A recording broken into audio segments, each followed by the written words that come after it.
Hello friends, नमस्ते। मङ्गलास cooking रेसिपीमा यहाँलाई फेरि पनि स्वागत छ। पुस 29 गते भक्का दिवस, त्यसको लागि मैले भक्काको रेसिपी लिएर आएकी छु। भिडियो अन्तिमसम्म हेरेर साथ सहयोग सपोर्ट गरिदिनु होला। भिडियो मन परे लाइक शेयर कमेन्ट पनि गरिदिनु होला है। अनि भक्काको लागि चाहिँ मैले पसलको पिठो मसिनो खालको लिएकी छु। यस्तो धुलो धुलो छ हैन। अब यसलाई चाहिँ अलिकति ओसिलो खालको चिसो चिसो बनाउनु पर्छ, त्यो पानी राखेर मुस्ने। अब पिठो चाहिँ हजुरहरूले चामल आफैले भिजाएर कुटेर पनि पिठो बनाउन सक्नुहुन्छ है। अनि यसरी पिठो चाहिँ हातमा राख्दाखेरि डल्ला पर्ने हुनुपर्छ, यतिको चिसो चिसो हुनुपर्छ। अनि यति भइसकेपछि यसलाई चाल्नुपर्छ। पिठो चाहिँ फुर्र परेको हुनुपर्छ, डल्ला डल्ला हुनु हुँदैन। त्यो भएर चाल्नुपर्छ। चाल्दा चाहिँ त्यो चाल्नुमा लाग्छ, अलिकति अप्ठ्यारो अप्ठ्यारो हुन्छ यसरी चाल्ने। ल मैले सबै चालेर नि रेडी गरेँ। अब यसलाई एकातिर राखिदिउँ।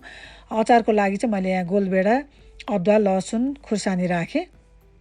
स्वादअनुसार खुर्सानी राख्ने र मैले एयर फ्रायरमा पोलेँ। अब जेमा पोले पनि हुन्छ। यो रेडी भइसक्यो। अब यसलाई म निकालिदिन्छु। अनि गोलबेडाको चाहिँ बोक्रा तासेँ। अब यिनीहरू पनि सेलायो। अनि गोलबेडालाई काटेर टुक्रा पारेँ। अब अचार पिस्नलाई मैले ब्लेन्डरमा राख्दैछु। यो अघि पोलेको सबै कुराहरू राख्ने। अनि धनियाँ एक मुठी राख्ने। त्यस पछाडि नुन स्वादअनुसार, टिमुर राख्ने। यति राखेर अचार पिस्ने।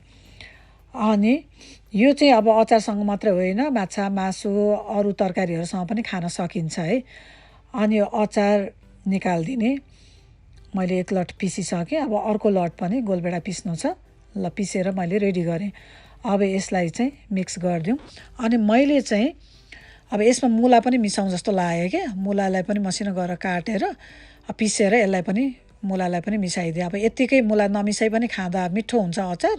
मुला मिसाए पनि हुन्छ, आफ्नो हिसाबले गर्ने। यो रेडी भयो। अब यसलाई झान्नको लागि चाहिँ मैले तोरीको तेलमा मेथी फुराएँ। मेथी कालो भइसकेपछि चाहिँ बेसार राखेर अचारमा झानिदिने।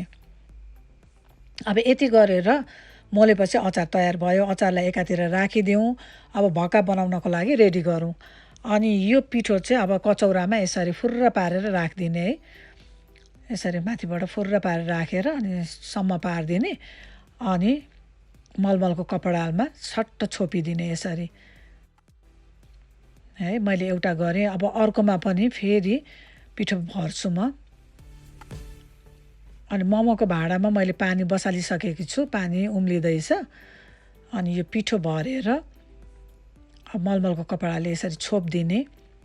त्यस पछाडि अब मोमोको भाँडामा लगेर चाहिँ यसलाई घोप्ट्याइदिने। यसरी घोप्ट्याएर छोडिदिने यत्तिकै। यो एउटामा 3वटा अड्छ।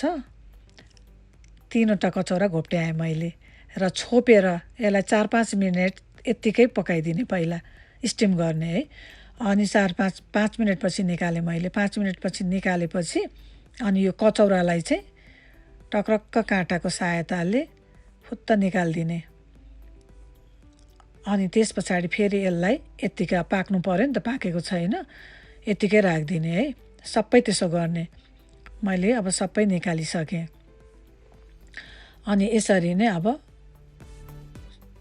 राखिदिने। अनि राखेर अरू 5-7 मिनट पकाउने।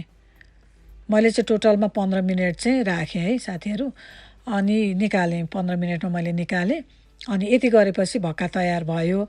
अनि यो भक्का चाहिँ अचार, तरकारी, माछा मासु जेसँग खाँदा नि हुन्छ। ल रेडी भयो। हजुरहरूलाई मेरो भिडियो कस्तो लाग्यो? मेरो भिडियोलाई लाइक शेयर कमेन्ट गरिदिनु होला। मेरो च्यानलमा नयाँ हुनुहुन्छ भने मेरो च्यानललाई सब्सक्राइब गरिदिनु होला।